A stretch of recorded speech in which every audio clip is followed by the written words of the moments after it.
Hello everyone, खमागणी and welcome to the world of stories. फिर से मैं आप लोगों के सामने एक और नया रियल सुपर नेचुरल एक्सपीरियंस लेकर।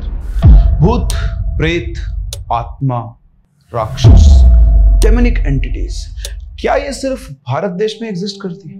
नहीं ना, पूरे वर्ल्ड के अंदर आपको इनके केसेस मिलेंगे। हर कंट्री, हर कॉन्टिनेंट, हर जगह पर आपको इनकी एग्जिस्टेंस मिलती है। इनको अलग अलग नामों से जाना जाता है। और जब किसी इंसान के ऊपर कोई आत्मा, कोई प्रेत या फिर कोई राक्षस आ जाता है, तो जहां इंडिया में उसको झाड़ फूंक कहते हैं कि झाड़ फूंक के थ्रू उसको हटाया गया, किसी ओझा को बुलाया गया, तांत्रिक को बुलाया गया, वहीं पर वेस्टर्न कंट्रीज के अंदर इसको एक टेक्निकल नाम दिया गया है, that is called exorcism. The exorcism of Emily Rose, the exorcist, conjuring और ऐसी बहुत सारी हॉलीवुड मूवीज आपने देखी होगी जहां पर ये एक्सोर्सिज्म का प्रोसेस आपको विजुलाइज करके दिखाया जाता है कि कैसे वहां के लोग एक्सोर्सिज्म करते हैं। कुछ इसी तरीके से हमारे भारत देश के अंदर भी कुछ लोग हवन करके, अलग अलग धर्म के लोग अलग अलग तरीके से एक्सोर्सिज्म को एग्जीक्यूट करते हैं। यहां पर जब बात भूत, प्रेत, आत्मा इन सब की होती है तो लोग जो वर्ल्ड है वो दो हिस्सों में बढ़ जाता है। कुछ लोग इसको एक साइकोलॉजिकल बीमारी, मेंटल इलनेस मानते हैं, वहीं पर कुछ लोग इसको वाकई में पैरानॉर्मल केस कंसिडर करते हैं। और सब लोग इनको अपने अलग अलग तरीकों से ट्रीट करते हैं। जहां पर इनको साइकोलॉजिकल डिसऑर्डर, जैसे आपके पास बाइपोलर डिसऑर्डर हो गया, स्प्लिट पर्सनैलिटी डिसऑर्डर हो गया है, इन सबको वो साइकोलॉजिकल रूट को फॉलो करते हुए क्योर करते हैं और इससे कई लोगों को फायदा होता है। वहीं पर कुछ लोग इसको क्योर करते हैं स्पिरिचुअल रूट से। क्या सही है, क्या गलत है, ये आप लोगों को डिसाइड करना है। क्या आप मानते हैं, क्या नहीं मानते हैं, दोनों ही तरह के लोगों का बिलीफ सिस्टम है और वो दोनों ही तरह के लोगों के लिए काम करता है। ऐसे हमने कई केसेस सुने हैं, देखे हैं, जाने हैं, जो कि हिस्ट्री के अंदर रिकॉर्डेड भी है, जहां पर मेडिकल रास्ते से लोगों को इलाज नहीं मिला, लेकिन जब वो स्पिरिचुअल रास्ते से गए तो उनको इलाज मिला। एक ऐसा ही केस आज हम डिस्कस करने वाले हैं जो कि लंदन का बहुत फेमस और कंट्रोवर्शियल केस है, जो घूमता है इसी मेंटल इलनेस और पैरानॉर्मल की लड़ाई के बीच में। ये एक ऐसा डेमोनिक पोजीशन का केस है जहां पर इन्हीं की फैमिली के एक मेंबर के अंदर एक डेमन आ जाता है और ये फैमिली जो होती है बहुत ज्यादा धार्मिक होती है, कैथोलिक रिलीजन को बहुत अच्छे से फॉलो करती है और इसी वजह से शायद उनकी फैमिली के उस मेंबर की जान चली जाती है। ये अंधविश्वास है या वाकई में उसे एक डेमन ने पोजेस किया हुआ था, ये आप लोग डिसाइड कर पाएंगे इस स्टोरी को पूरा कंप्लीट करने के बाद। तो लास्ट तक जरूर सुने और अपने व्यूज हमें कमेंट सेक्शन में जरूर बताएं। इसी के साथ साथ अगर आपके पास वैसे कोई कंट्रोवर्शियल केस की इंफॉर्मेशन है, आप चाहते हैं कि कोई केस हम कवर करें, आपके पास कोई सुपरनैचुरल स्टोरी है, तो आप हमसे हमारी दी गई आईडीज के ऊपर इन स्टोरीज को शेयर कर सकते हैं। आइए कहानी में आगे बढ़ते हैं, बट उससे पहले अगर आप नए हैं तो चैनल को सब्सक्राइब जरूर करें, क्योंकि जैसा मैं अपने डेटा एनालिटिक्स से देख पा रहा हूं 60% लोग कहानियों को सुनते हैं, उन्हें मजा आता है, लेकिन आप लोग सब्सक्राइब नहीं करते हैं। आपके सब्सक्रिप्शन से हमें पहली बात तो रीच मिलती है, हम जो कंटेंट बना रहे हैं उसको और मोटिवेशन मिलता है और बहुत ज्यादा अच्छा कंटेंट बनाने के लिए हम लोग एनकरेज होते हैं। इसलिए प्लीज आपसे रिक्वेस्ट है, चैनल को सब्सक्राइब जरूर करें, क्योंकि आप समझ सकते हैं कि ये वीडियो आप तक पहुंचने के लिए हमें बहुत मेहनत करनी थी, पूरी टीम काम करती है और हमारे लिए सिर्फ एक छोटा सा रिवॉर्ड होता है आपका सब्सक्रिप्शन। तो हमें रिवॉर्ड करें, हमें मोटिवेट करें, ताकि हम आपके लिए इसी तरह का इंटरेस्टिंग कंटेंट लगातार प्रोड्यूस करते रहें। तो इंसिडेंट है 2016 का और लंदन में एक फैमिली रहती थी जिसमें 8 मेंबर्स थे। एक क्रिश्चियन फैमिली थी और लोग इनको द कैरिस्मेटिक क्रिश्चियंस के नाम से जानते थे, क्योंकि इनका क्रिश्चियनिटी के अंदर बिलीफ जो था वो 100% से भी ज्यादा था। इस फैमिली के अंदर टोटल 8 मेंबर्स थे, जिनमें हस्बैंड, वाइफ, इनका नाम था Kenneth if and Josephine if, और इनके 6 बेटे थे, Roy, Harry, Colin, Kennedy, Samuel और डैनियल। तो इस तरह से फैमिली कंप्लीट होती थी।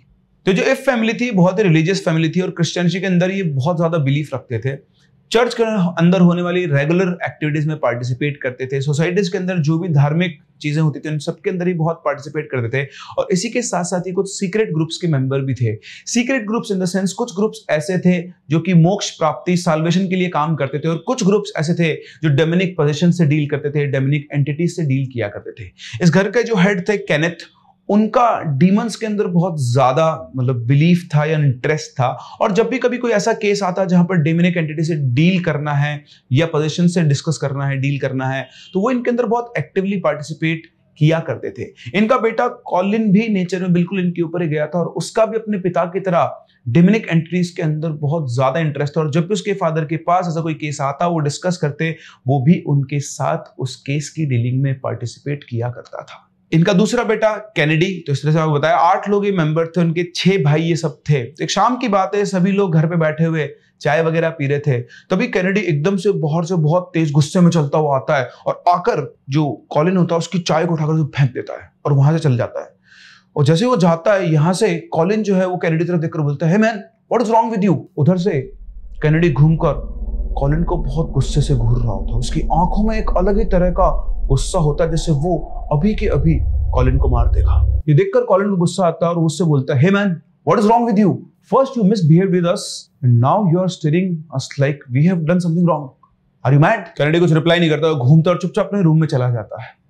पूरे परिवार के सामने जो इंसिडेंट हुआ उसके हिसाब से मतलब वो लोग उसको डाइजेस्ट नहीं कर पा रहे थे, क्योंकि कैनेडी जो था वो घर का सबसे शांत लड़का था, वो सबसे केयरिंग लड़का था। वो अपने छोटे भाइयों की भी केयर किया करता था, अपनी मदर का भी ध्यान रखता था और अपने भाई की भी केयर किया करता था।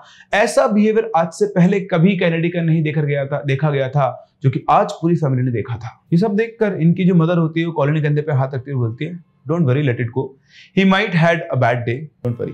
इसके बाद सब रिलैक्स होकर अपने काम में लग जाते हैं। करीबन रात के 11 बजे एकदम से पूरे घर के अंदर किसी के चिल्लाने की आवाज होती है। ये आवाज किसी और की नहीं, कैनेडी की थी। और उसकी आवाज सुनते ही परिवार वाले भागते हुए उसकी रूम की तरफ जाते हैं और वहां पहुंचकर जब वो देखते हैं तो वहां का सीन देखकर उन सबकी धड़कन बढ़ जाती है। सामने कैनेडी बेड के ऊपर खड़ा हुआ था, खड़ा हुआ नहीं था, एक्चुअली वो मुड़ा हुआ था। उसने अपनी पूरी बॉडी को इस तरह से मोड़ लिया था, उसकी बॉडी के अंदर कोई हड्डी नहीं है, वो रबर से बना हुआ है। एक जिम्नास्ट जिस लेवल तक अपनी बॉडी को मोड़ सकता है उसने उससे भी ज्यादा अपनी बॉडी को मोड़ दिया था। और सब लोग देखकर शॉक्ड थे कि ये ह्यूमनली पॉसिबल कैसे है। पूरी फैमिली उसकी तरफ दौड़ती है, उसको पकड़ते हैं। सारे भाई और उसकी मदर फादर मिलकर जैसे जैसे करके उसको वापस से सीधा करते हैं, मतलब सारे बैंड्स उसके इंप्रूव करते हैं।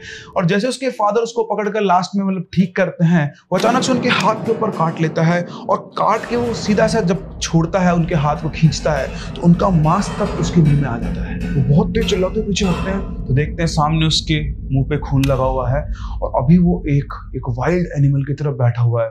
और फिर अचानक से कैनेडी की आवाज चेंज होती है और वो इंग्लिश में उन लोगों को गालियां देता है, you all are silly creatures, I'll crush you like insects, you all crap। इतना देखकर उसके सारे भाई जाकर उसको पकड़ लेते हैं और उनसे छुड़ाने की कोशिश करता है और कुछ ना कुछ बड़बड़ाता रहता है। 2-3 मिनट तक ये सब चलता है और फिर एकदम से कैनेडी बेहोश हो जाता है। जिसको बेहोश होता है उसे वो लोग बेड पर लिटाते हैं और लिटाकर सब लोग बाहर आते हैं। बाहर आके इनके जो फादर है वो आकर बोलते हैं, this is something unnatural and abnormal, the kid has gone crazy, I think he is being possessed by some demonic power। लोग कह रहे थे कि ये पागल हो चुका है और इसको किसी ना किसी डेमोनिक पावर ने पोजेस कर लिया। वहां उसकी वाइफ जो है वो आकर उसे बोलती है, how is this possible, he was fine all day, I think we should consult a doctor first. लेकिन तभी वहां पर कॉलिन आता के बोलता है, mother I think father is right, he is under some demonic position and the medical thing is bullshit, you have seen how he was behaving, there is nothing which a doctor can do, these are the clear symptoms of demonic possession and we all have to handle it। ये पूरी family discuss करती है। उसके बाद ये सब लोग Kennedy को वापस से बांध देते हैं बेड से और उसके बाद जाकर सोते हैं, डिसाइड करते हैं कि सुबह डिस्कस करेंगे क्या करना है। सुबह पूरे परिवार की आंख वापस से खुलती है एक चीख से और ये चीख थी कॉलिन की। सब लोग भागते हुए कॉलिन के रूम में जाते हैं तो देखते हैं और देखकर फिर से उनका दिमाग खराब हो जाता है। वहां पर कैनेडी खड़ा हुआ था चाकू लेकर और उसने वो चाकू कॉलिन के कंधे पर मार दिया था और उसके कंधे से खून निकल रहा था और अब भी वो दोबारा से उसी पोजीशन में खड़ा हुआ था कि वो वापस से कॉलिन को मारेगा। दूसरे कॉलिन चिल्लाता है, mom dad he tried to kill me, he is not our Kennedy, he is someone else, he will kill all of us. जैसे उसके फादर कैनेडी तरफ देखते हुए बोलते हैं कि what's wrong with you Kennedy my child, tell me who is inside you, who is possessing you, we can help you. और इतना कहकर वो कैनेडी की तरफ आगे बढ़ना शुरू करते हैं। अब जैसे वो आगे बढ़ने लगते हैं कैनेडी उनके ऊपर भी वार करता है, वो बच जाते हैं और फिर आपस में पीछे जाते हैं और वो गुस्से के अंदर इस तरह से खड़ा रहता है। पूरी फैमिली समझ जाती है कि अगर अभी कैनेडी को रोकने की कोशिश की गई तो वो एंगर के अंदर, गुस्से के अंदर या पोजीशन के अंदर बाकी लोगों को भी हार्म कर सकता है। उन्होंने इतने पूरे उसके दौरान कॉलिन जो था अपनी फैमिली के पास आ चुका था, वो चुपचाप उस रूम से निकल जाते हैं और रूम को बाहर से लॉक कर देते हैं जब तक कि कैनेडी शांत नहीं हो जाता है। लेकिन कैनेडी इतनी जल्दी शांत नहीं होता, वो बार बार दरवाजे को पीटता रहता है और एक ही बात बोलता है, open the door, you can't confine me, open the door और otherwise I will kill you all. लेकिन वो लोग उस गेट को लॉक कर देते हैं और उसके बाद जो इनकी जो हेड होते हैं फैमिली के, केनेथ, वो बोलते हैं कि मैं चर्च जा रहा हूँ और चर्च से मैं फादर को लेकर आता हूँ। तो इनके साथ साथ कॉलिन भी जो होता है वो उसकी फर्स्ट एड करते हैं। उसके बाद कॉलिन और उसके फादर दोनों चर्च पहुंचते हैं। चर्च पहुंच के इनको पता लगता है कि यहाँ पे फादर आज थे ही नहीं। तो चर्च में जो मिनिस्टर होते हैं वो उनसे मिलते हैं। वो बोलते हैं कि फादर को आने में भी टाइम लगेगा, हम आपके घर पे कुछ प्राइस को भेजते हैं, अभी आप ये हॉली वाटर ले जाओ और वहां पे लेकर उसके ऊपर घर के अंदर भी इसको छिड़काव करना, उस बच्चे के ऊपर भी इसका छिड़काव करना। उनको फादर नहीं मिलते, वो डिसअपॉइंट हो जाते हैं। वो हॉली वाटर लेकर वो लोग वापस घर आते हैं, लेकिन उनको पता था कि उस हॉली वाटर से कुछ भी नहीं होने वाला है। इनके आने के बाद वो सब कैनेडी जहां बनता उस रूम की तरफ जाते हैं। विंडो से देखते हैं तो विंडो से उन्होंने देखा कि कैनेडी जमीन पे ऐसे घुटनों के अंदर अपना सिर रखकर सिसकियां ले रहा था और रोते रोते बोल रहा था, I need water mom, I need water, please open the door, don't act so rude, please I need water, I am very thirsty. अपने बेटे की हालत देखकर उसकी माँ से रहा नहीं जाता। वो फटाफट से एक पानी का ग्लास लेकर आती है और रूम के अंदर जाने वाली होती है। पहले तो सभी लोग उसे रोकते हैं, लेकिन जब जो उनके फादर थे केनेथ, वो ये सोचते हैं कि क्योंकि वो अभी नॉर्मल बिहेव कर रहा था, अपनी मदर से बात भी कर रहा था, तो उन्हें लगा कि शायद जो भी इसकी बॉडी के अंदर एंटिटी या डीमन था, उसे पता लग गया है कि हम लोग चर्च गए हैं और चर्च से हम लोग फादर को साथ में लेकर आएंगे, तो शायद वो जो एंटिटी है वो इसके शरीर को छोड़कर जा चुकी है। उसकी माँ उसे रूम में पानी देने जाती है। जब वो ग्लास उसके सामने प्लेट उसमें जो ट्रे होती है उसमें रखती है, तो उसे ग्लास उठाता है और ऐसे पानी पी रहा होता है। और पानी पीते पीते आधा से उसने पानी पी लिया, वो उस ग्लास को ऐसे फेंकता है, अपनी मम्मी की तरफ देखता है और एक क्रीपी सी स्माइल देता है। उसकी स्माइल देखते उसकी मदर समझ जाती है कि वो यहाँ पर गलत आ गई। वो घूमकर भागने लगती है, तभी उनका हाथ पकड़ता है और हाथ पकड़ के उनके हाथ को बिल्कुल वैसे ही काटना शुरू करता है जैसे अपने फादर के हाथ को काट रहा था। और एक नहीं, दो नहीं, बार बार उनके हाथ को काटे रहता था। ये सब देखती पूरी फैमिली एकदम से अंदर से घुसती है, उसको पकड़ती है और एनी हाउ उसको बड़ी मुश्किल से कंट्रोल करके उसकी जो माँ होती है उसके चंगुल से उसे रिलीज करवाती है। ये सब देखकर कॉलिन को गुस्सा आता है और वो गुस्से में बोलता है, now this is too much, he is seriously possessed and if you want to save your own life, tie him up and let's perform an exorcism। यहाँ पे उसने क्लियर कर दिया था कि अब इसके अंदर डेमोनिक एंटिटी का पोजीशन है और अगर हमें उसको बाहर निकालना है तो हमें यहाँ पर एक्सोर्सिज्म करना होगा। Exorcism, this is too much, he is a child. उसकी मदर बोलती है, let us take help from someone. तो इधर से वापस से उसके फादर कॉलिन के पास आकर बोलते हैं, I agree with Colin, now exorcism is the only way to bring back our Kennedy. This evil spirit will kill us or Kennedy if we will not do anything. This is the time to perform an exorcism. पूरी family उस time पर एक single decision पे आ चुकी थी। शायद इनका जो हिस्ट्री, जो इतिहास रहा, उससे ये लोगों ने सेल्फ डिक्लेयर कर लिया था कि ये लोग भी वो पावर्स रखते हैं जिसके थ्रू ये एक्सोर्सिज्म कर सकते हैं। यहाँ पर जो भी कैनेडी का बिहेवियर चेंज हुआ है, जो भी कुछ हुआ है, वो एक इविल स्पिरिट का पोजीशन था और ये अपने आप को केपेबल मानते थे कि ये उस इविल स्पिरिट को कैनेडी की बॉडी से बाहर निकाल सकते हैं। तो डिसीजन के बाद सब लोग जैसे तैसे पकड़कर कैनेडी को बेड से बांधते हैं और उसके बाद घर में सबको सख्त हिदायत दी जाती है कि इससे दूर रहना है। चाहे ये पानी मांगे, चाहे ये खाना मांगे, इसके पास नहीं जाना है, वरना ये खुद के अलावा उस इंसान को भी हार्म कर सकता है जो इसके आसपास जाएगा। ये कितना भी चीखे, कितना भी चिल्लाए, कितनी भी नौटंकी करे, कितना भी सीधा बने, किसी को भी इसके पास नहीं जाना है तब तक जब तक हम अपना एक्सोर्सिज्म का प्रोसेस पूरा नहीं कर लेते हैं। उन्होंने पूरा सेटअप किया, रूम के अंदर कैंडल्स वगैरह लगाई और दिन में 2 बार वो उसके रूम के अंदर प्रे करते थे और लगातार 3 दिन तक उन्होंने इस एक्सोर्सिज्म के प्रोसेस को फॉलो किया। वो सभी पूरी फैमिली वहां पर पहुंचती थी और इस प्रेयर को यूज किया करती थी। In the name of Jesus Christ, our God and Lord, strengthened by the intercession of Immaculate Virgin Mary, Mother of God, of blessed Michael the Archangel, of the blessed Apostle Peter and Paul, all the saints, and powerful in the holy authority of our ministry, and so on। उस चीज को करते रहते हैं। पूरा जो process होता है, पूरी बहुत बड़ी प्रेयर होती है, पूरी तो मुझे भी याद नहीं, इसलिए मैं अभी आगे नहीं बोलूंगा। बट इस तरह से 3 दिन तक वो लगातार इस प्रोसेस को कंटिन्यू रखते हैं और इस पूरे 3 दिनों के अंदर कैनेडी को ना ये खाना खिलाते हैं, ना ये पानी पिलाते हैं। उन 3 दिनों में कैनेडी बहुत वीक हो गया था। 3 दिन के बाद जब लोगों को लगा एक्सरसाइज पूरा हो गया, वो उसके पास गए, उसने बहुत ही मरीज से बोला, dad I am dying, please give me water, I am too thirsty. उसकी कंडीशन देखकर कॉलिन खुद जाकर पानी का ग्लास लेकर आता है, उसे लाकर पानी पिलाता है और उसकी हालत देखकर अपनी फैमिली से बोलता है, I think we should dial emergency number, he is not in good condition. उसके फादर फटाफट जाकर इमरजेंसी नंबर डायल करते हैं, लेकिन शायद बहुत देर हो चुकी थी। जब तक एम्बुलेंस उनके घर तक पहुंचती है तब तक कैनेडी दम तोड़ चुका था। डॉक्टर्स आते हैं, डॉक्टर्स आकर जब देखते हैं वो बोलते हैं कि इसकी तो डेथ हो चुकी है। वहाँ का सारा माहौल देखकर पुलिस को कॉल करते हैं। पुलिस वहाँ पर आती है। यहाँ पर कॉलिन को बिलीव ही नहीं हो रहा था कि कैनेडी की डेथ हो चुकी है। डॉक्टर्स जैसे बोला कि इसकी डेथ हो गई है, उसने वापस से प्रेयर्स करना शुरू किया और पूरी फैमिली को बोला कि सब प्रेयर्स करो, कैनेडी मर नहीं सकता है, वो जो डीमन है वो ये सारे ट्रिक्स खेल रहा है। वो लगातार प्रेयर करते रहते हैं, लेकिन जब तक पुलिस नहीं आती है लेकिन कोई फर्क नहीं पड़ता है। कैनेडी इनकी जिंदगी से और इस दुनिया से जा चुका था। पुलिस जब आती है, सारे सिचुएशन देखती है, तो बॉडी को कस्टडी में लेती है, पोस्टमार्टम के लिए लेकर जाती है और पूरी फैमिली को भी कस्टडी में ले जाती है। जब पुलिस उसकी बॉडी को ले जा रही थी तब भी कैनेडी रुका हुआ नहीं था। वो बोल रहा था कि Kennedy, I command you to rise in the name of Jesus, I have faith in the God, he will wake up. लेकिन ऐसा कुछ भी नहीं हुआ और उन सबको पुलिस ने गिरफ्तार कर लिया। उनके ऊपर मैनस्लॉटर का केस बनाया गया, जहां पर बिना किसी इंटेंशन किसी इंसान को मार देने का केस जो बनता है वो इनके ऊपर बना। जब इन्वेस्टिगेशन हुआ, पोस्टमार्टम हुआ, तो देखा गया कि कैनेडी की बॉडी के ऊपर करीबन 60 से ज्यादा निशान थे चोटों के, और इनकी पूरी फैमिली के ऊपर भी चोटों के निशान थे। हर किसी के हाथ पैर कहीं ना कहीं पर, क्योंकि उसको पकड़ने में सबके साथ जो वो इसके अंदर इनके सबकी बॉडी पे निशान थे।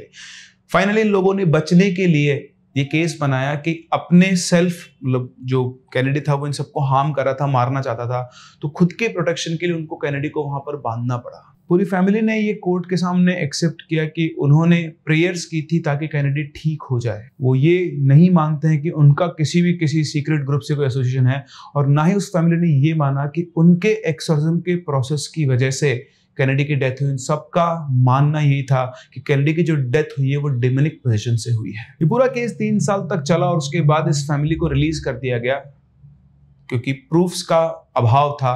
जो भी चीजें थी वो ये प्रूव नहीं करती थी कि इस फैमिली ने कैनेडी का मर्डर किया है। केस क्लोज हो गया, फैमिली रिलीज हो गई।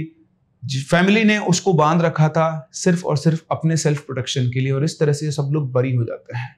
केस तो बंद हो गया, लेकिन सवाल ये रह गया कि क्या वाकई कैनेडी पजेस था? क्या उसको किसी इविल स्पिरिट ने पजेस किया था, या फिर उसको कोई मेंटल डिसऑर्डर था? इस फैमिली ने एक बार भी कोई मेडिकल सलाह नहीं ली और सिर्फ आंख बंद करके एक ही चीज के ऊपर फोकस किया। उसके बिहेवियर को देखकर इनको लगा कि इसके अंदर कोई डेमोनिक पोजीशन है। ऐसा हो सकता है कि उसका जो बिहेवियर था वो किसी मेंटल इलनेस की वजह से हो, या वाकई में एक बार मान लेते हैं कि उसका डेमोनिक पोजीशन था। लेकिन क्या राह चलता इंसान किसी की बॉडी से डेमोनिक पोजीशन को हटा सकता है? चाहे आप कितने भी स्पिरिचुअल हो। कई बार लोग अपनी स्पिरिचुअलिटी को अपनी पावर मान लेते हैं, अपने रिलीजन को फॉलो करते हैं बहुत डेडिकेटेडली, अच्छी बात है, लेकिन उससे उनको ऐसा लगता है कि हमारे पास भी वो पावर आ चुकी है जिससे हम ये सारे टास्क परफॉर्म कर सकते हैं। और शायद इस फैमिली के अंदर भी यही एक मिथ्या थी। पूरी फैमिली ये जान चुकी थी, उनको पता था कि कैसे एक्सोर्सिज्म करवाया जाता है, किया है, तो उन्होंने कई बार देखा होगा और उन्होंने मान लिया कि अगर कोई और नहीं है तो हम खुद ये काम कर सकते हैं। 3 दिन तक उन्होंने कैनेडी को पानी तक नहीं पीने दिया। ये कैसा प्रोसेस है? क्या उन लोगों को ये पता नहीं था? फैमिली का एक मेंबर, एक अंश उनके सामने तड़प रहा है और फिर भी उनकी आंखों के सामने जो पर्दा है वो तब तक भी नहीं हटा। मेरे हिसाब से तो कैनेडी की जान किसी डीमन ने नहीं, इस परिवार के अंधविश्वास ने ली। आप लोगों को क्या लगता है हमें कमेंट सेक्शन में जरूर बताएं। हम लोग मिलते हैं अपनी ऐसी अगली कहानी में, तब तक के लिए keep loving and keep listening.